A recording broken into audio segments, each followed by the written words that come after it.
এই রাস্তায় দাঁড়ানোর সাথে সাথে আরো ভয়ঙ্কর যে বিপর্যয় গোটা পশ্চিম বাংলার শিক্ষা ব্যবস্থার উপর নেমে আসলো, সেই দিকটা আমরা তাকাতে পারছি না।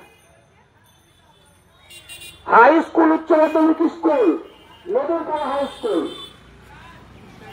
৫৭ জন সায়েন্সের ছাত্র, একজন সাবজেক্ট টিচারও নেই, সেখানে।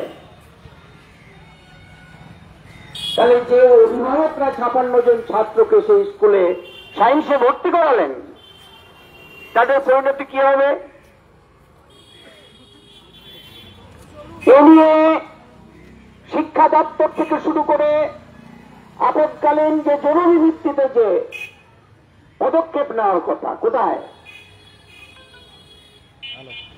শুধু কি Madhurkul high school, Aurangabad girls school, 2016 প্যানেলের সমস্ত শিক্ষকরা, 2 জন শিক্ষিকা স্কুল চালাবে। একই রকম ভাবে ভাষায় পাইকর হাই স্কুল, একটা বড় উচ্চ মাধ্যমিক স্কুল, 2016 প্যানেলের শিক্ষকদের চলে যাওয়ার পরে কথা বুঝতে পারছি না তো, 1 মিনিট দাঁড়াও।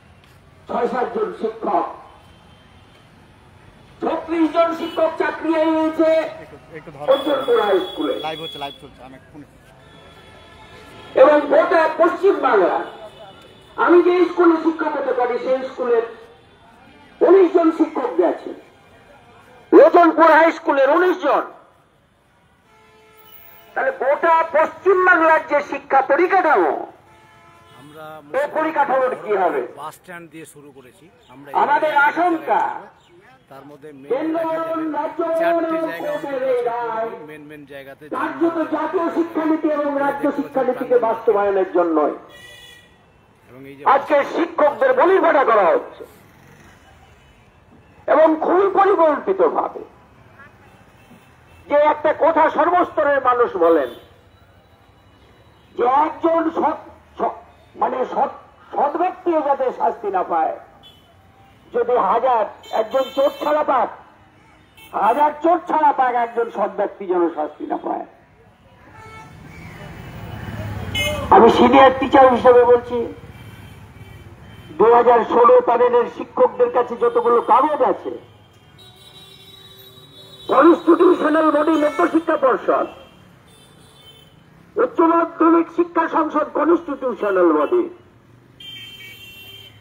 একটা সুনির্দিষ্ট প্রক্রিয়ার মধ্যে দিয়ে যে সমস্ত কাগজ, তাদের দেওয়া কাগজই তো আমাদের হাতে আছে। মধ্যশিক্ষা পর্ষদ, স্কুল সার্ভিস কমিশন, এদের কাগজই তো আমাদের কাছে আছে। তাহলে এদের কাগজের যদি ভ্যালিডিটি না থাকে, তার দায় যারা কোনো ধরনের অপরাধ না করে, পরীক্ষা দিয়ে, ইন্টারভিউ দিয়ে, বরঞ্চ আরো 2খানা কাগজ, পুলিশ ভেরিফিকেশন এবং হেলথ চেক আপের রিপোর্ট দিয়ে, যে হাজার হাজার শিক্ষক 7 বছর 8 বছর ধরে শিক্ষকতা করছেন, গোটা পশ্চিম বাংলার শিক্ষা ব্যবস্থার একটা গুরুত্বপূর্ণ অংশ। সে মুর্শিদাবাদ জেলার বিভিন্ন স্কুলের যে কথা বলতে গেলে গোটা চিত্র পরিষ্কার হয়ে যাবে। একটা থানার বিভিন্ন স্কুলগুলো চলার মতো পরিস্থিতি নেই, ভেঙে পড়ছে। তাহলে এই ভেঙে পড়ার সুযোগে কি, যেমন করে মধ্যপ্রদেশে গোটা সরকারি স্কুল ব্যবস্থাকে তোমরা তুলে দিলে,